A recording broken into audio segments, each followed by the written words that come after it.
You're listening to a 3CR podcast created in the studios of independent community radio station 3CR in Melbourne, Australia. For more information, go to allthews.3cr.org.au. On February 25, 1994, Jewish Israeli terrorist Baruch Goldstein, along with other settlers from Kiryat Arba settlement near the Palestinian city of Hebron, perpetrated one of the worst massacres against the places of worship.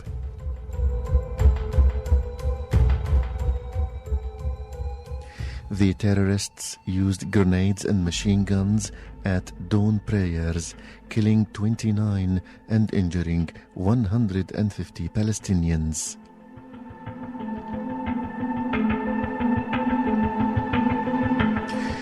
Nasser, Robert and I have spent long hours to reproduce in English one of the award-winning documentaries which was dedicated to the Ibrahimi Mosque massacre.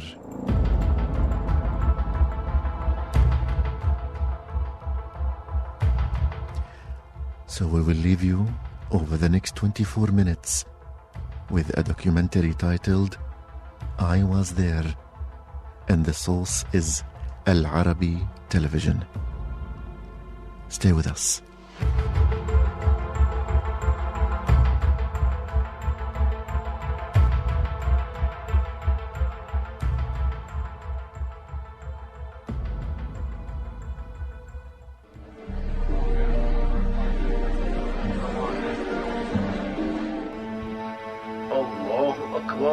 The Ibrahimi Mosque massacre.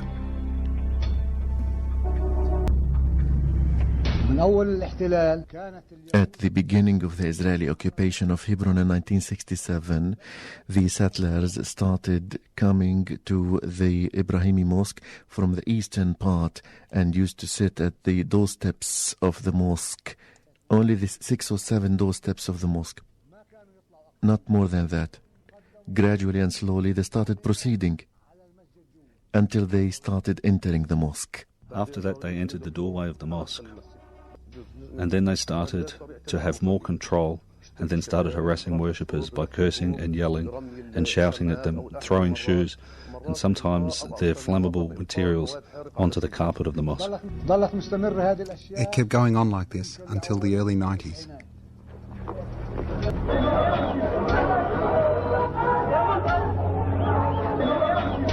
كان أخوي الصغير كان في الأخ الصغير يلعب حوالين الحرم. One day my younger brother was playing around the mosque and he came home and told us that the settlers are drafting on a paper, something on a paper, and they are planning for something. Nobody took him seriously.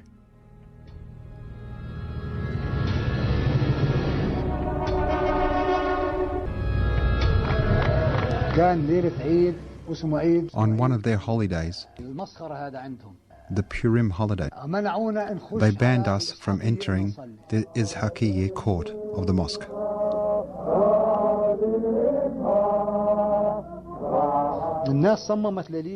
The people insisted that they will pray nowhere else but Izhaqiyya gate. They determined they would not allow us. There were later clashes between us and the settlers. And then the IDF interfered. Then came the governor and the intelligence services,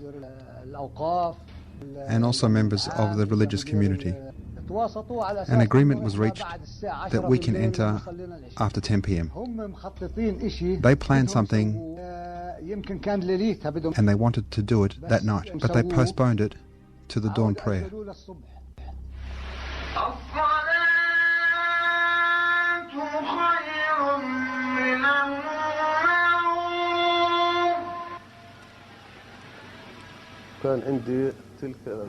It was my turn to lead the prayers and the study after the prayers.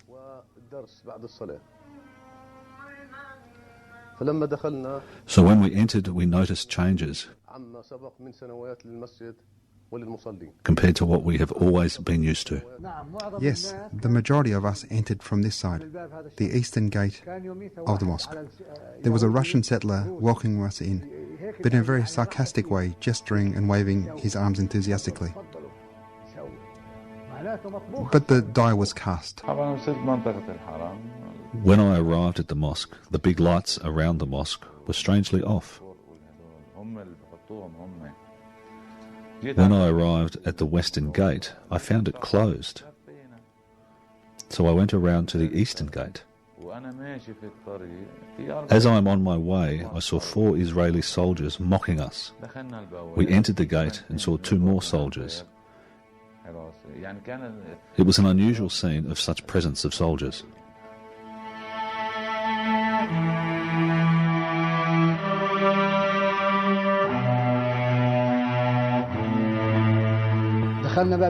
We entered from the Solomoni gate between the Ishaqiya and Yaqubiya gates. There were 3 soldiers and 4 or 5 settlers behind them. The soldiers were like a barrier separating us from the settlers.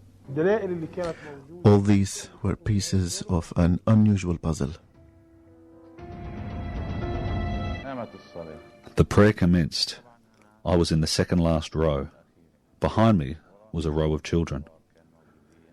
During the reading of the Fatiha chapter, as the Imam was completing the chapter, we said Amin.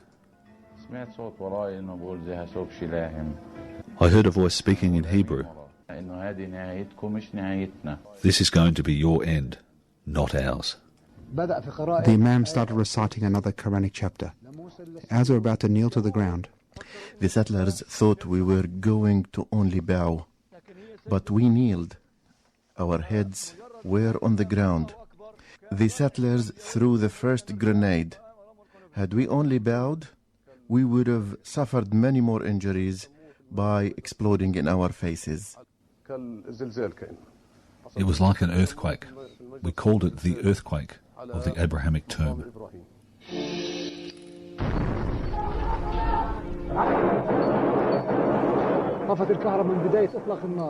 As soon as the shooting begun, the electricity was cut.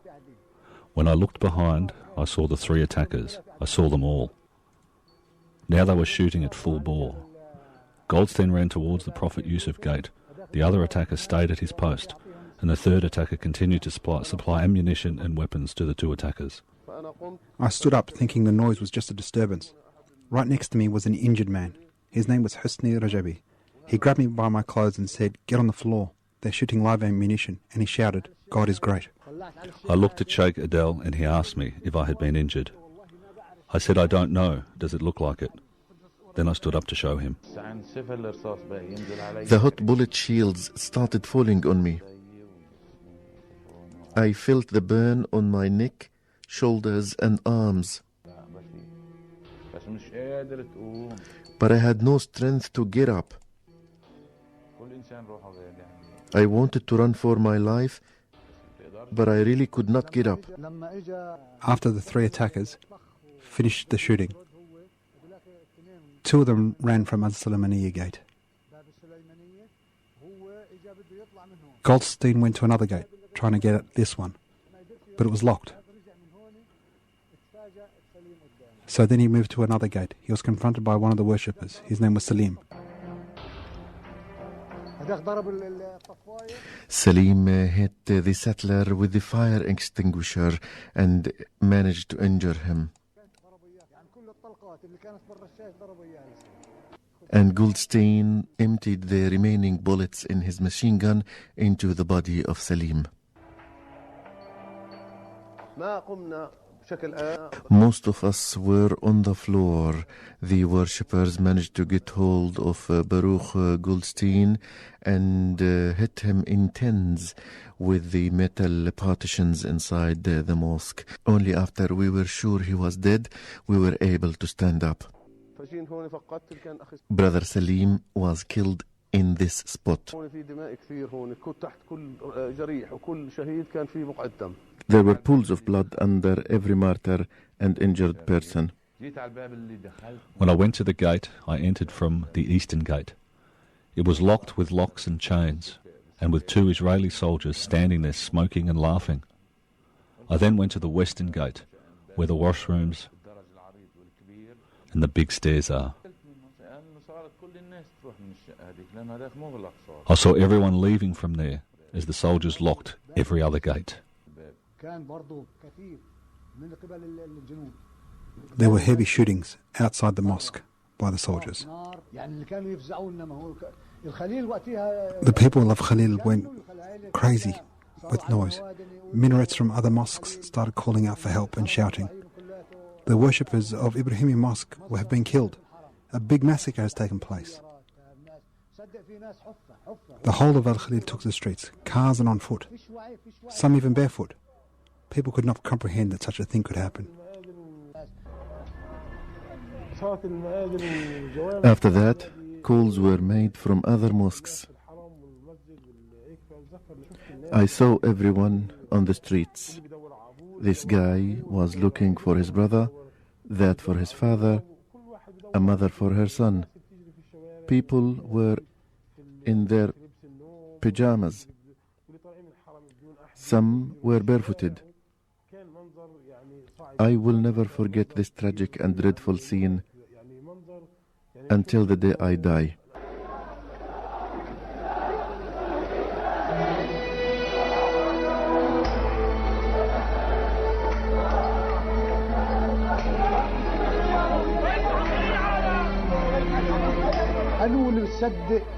Who can believe that a person with even a single atom of humanity can open fire on worshippers? It's beyond belief and comprehension. Even if you unleash animals or beasts on worshippers, they will not attack like this. I was running between the dead and injured. We had to put 4 or 5 people in one car to take them to hospitals, not knowing whether they were injured or dead.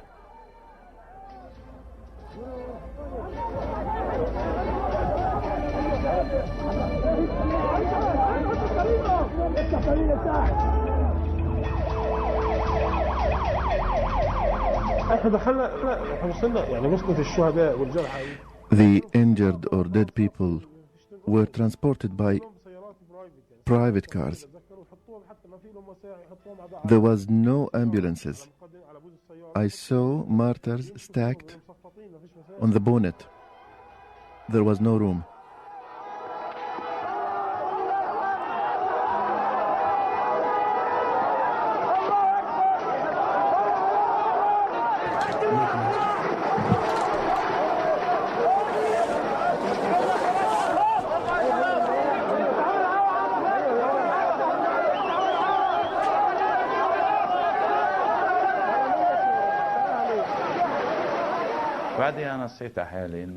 After a while, I realized I was injured here, my ribs. I put my hand inside my shirt and it came out bloodied. I told people near me I was injured. They took me to the nearest hospital, the Muhammad Ali hospital, and I found so many people lined up in front of me. I did not know what was happening. Not knowing was itself very hard.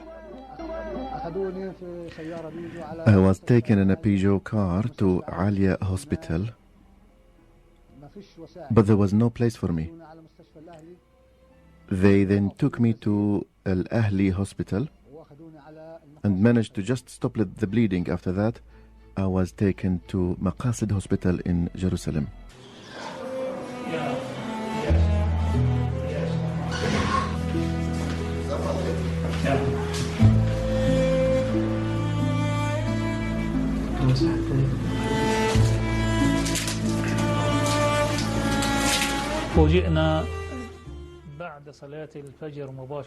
After the dawn prayers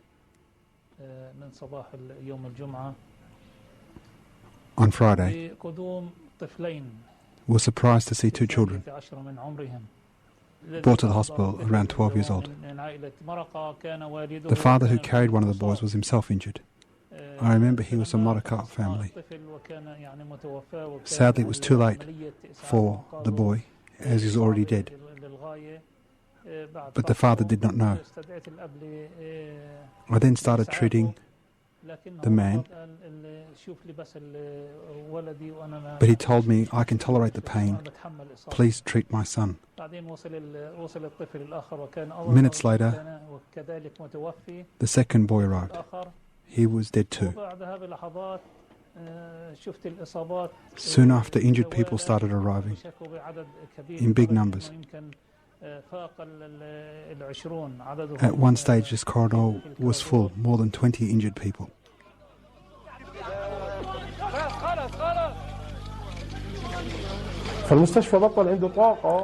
The hospital reached its full capacity to treat patients within minutes. I remember Ali Hospital ran out of oxygen cylinders. To complicate things, it was still after hours and most of the medical staff were not there. I remember some of the injured people died waiting to be treated. We could do nothing.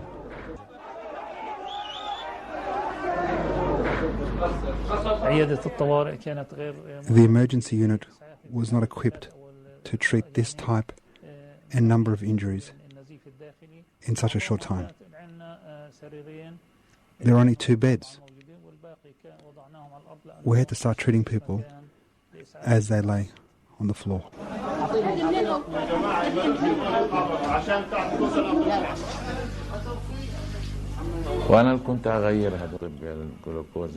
I had to change my own drip.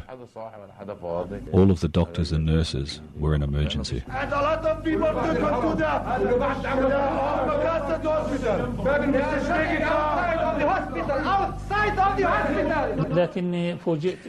To my surprise, I found out some injuries took place outside of the Ibrahimi Mosque, near the hospital, after they donated blood. The killing was at the hands of the Israeli soldiers.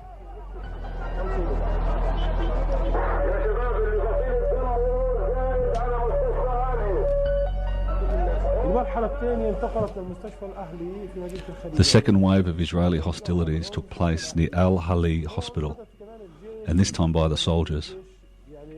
When people brought the injured and dead to the hospital, the Israeli army chased them. This added another 12 martyrs to the 29 killed at the mosque massacre. I was in the second floor at the hospital recording. Next to me were foreign journalists. I remember witnessing snipers target random people near the entrance of the hospital. We caught all of it on cameras. Some of the injured people killed were brought from the mosque to Al-Hali Hospital. More injuries and deaths took place at the hospital.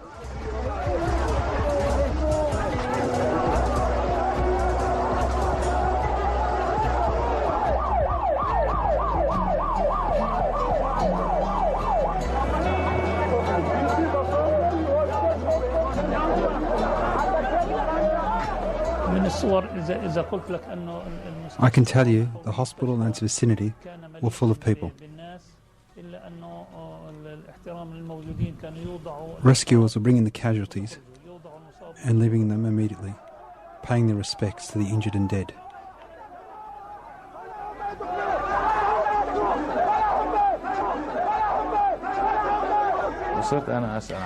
I then started asking about my family. I told the people around me, I have a brother called Sufyan, another brother called Marwan, and my father Barakat. I also have a sister among the worshippers. Has anyone seen them? They told me, no one knows anything. The hospital was in chaos. No one knows or understands anything. I didn't know that the doctors were trying to save my brother in the very next room. I had no idea. I was not supposed to move. They couldn't save him. He died.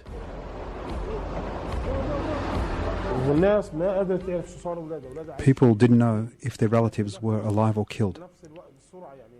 People were buried immediately. Their relatives were worried that the martyred bodies would be kidnapped by the Israeli army.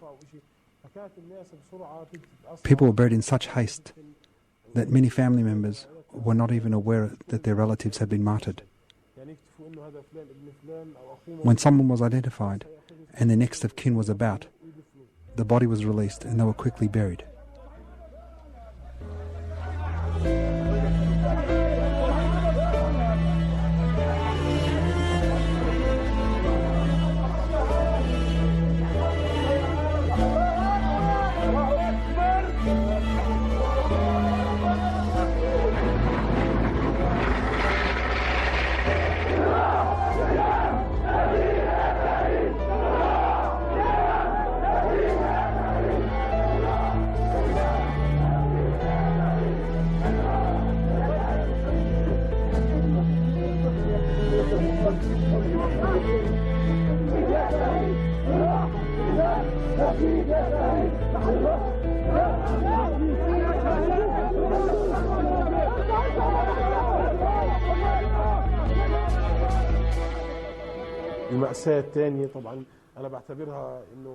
The second tragedy was the formation of the Shangar Investigation Committee by Israel.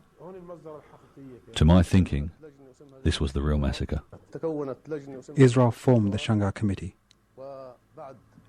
A few months later, they closed the mosque for 6 months.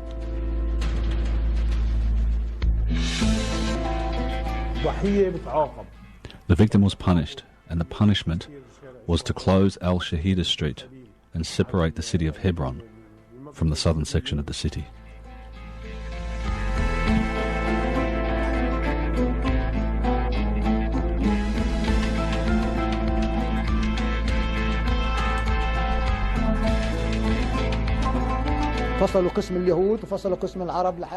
The Shangar Committee sanctioned a peace for the Jews and a peace for the Arabs.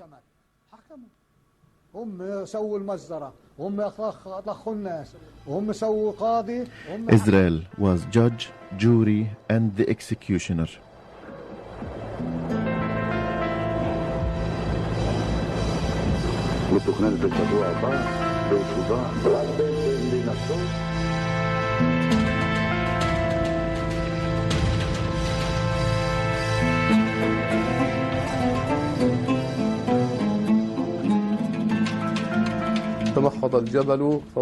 The absurdity.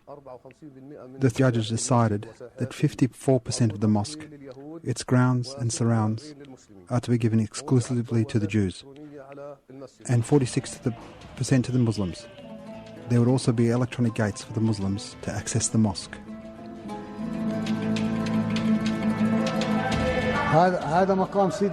This is the tomb of the Prophet Ibrahim, peace be upon him.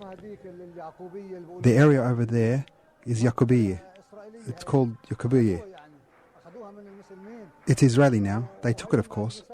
They took it from the Muslim Palestinians. And here, now you can hear them singing and chanting. This is a disco for them now.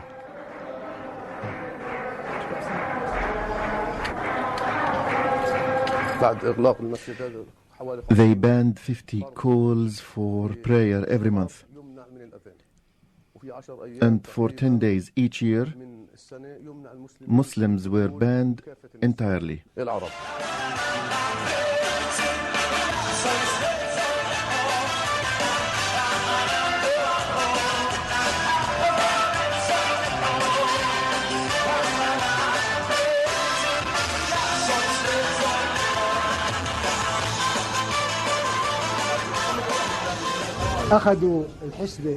They took the old vegetable market.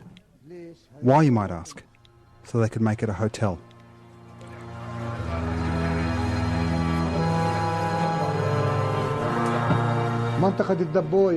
The area of the Boya, they took it.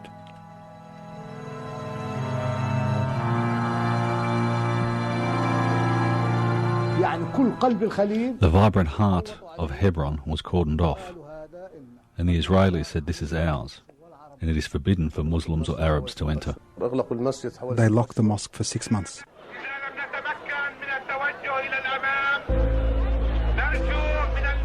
If we cannot move forward, please brothers, head right. We will continue until we reach the mosque, peacefully. Let there be no violence. Move to the right.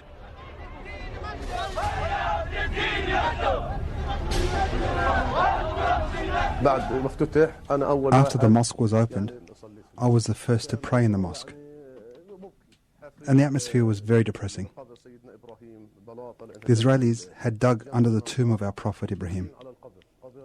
The tiles near the pulpit, they entered the tomb. It was almost 16 metres deep, under the mosque. And God knows what they've taken from the tomb, and they've covered a square metre with cement. And they've taken the old carpets and replaced it with new ones. The bullet marks on the wall are still visible, where they have tried to do a repair after their investigations. I believe the carpets were completely stained with blood and they were replaced.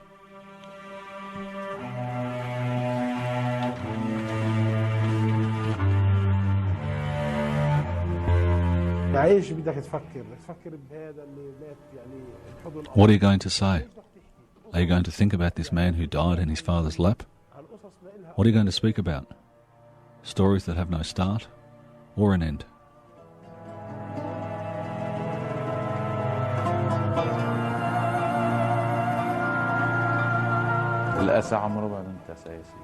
Injustice can never be forgotten. This will always be a memory engraved in my heart.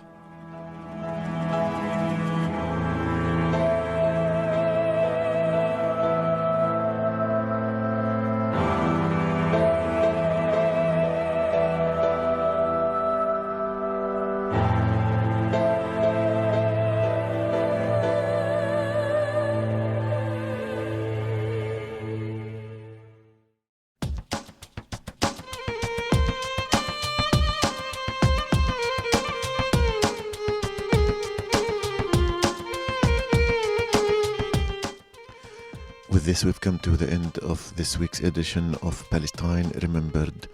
Remember to tune in next Saturday, 9:30 in the morning. Until then, have a great time and salam.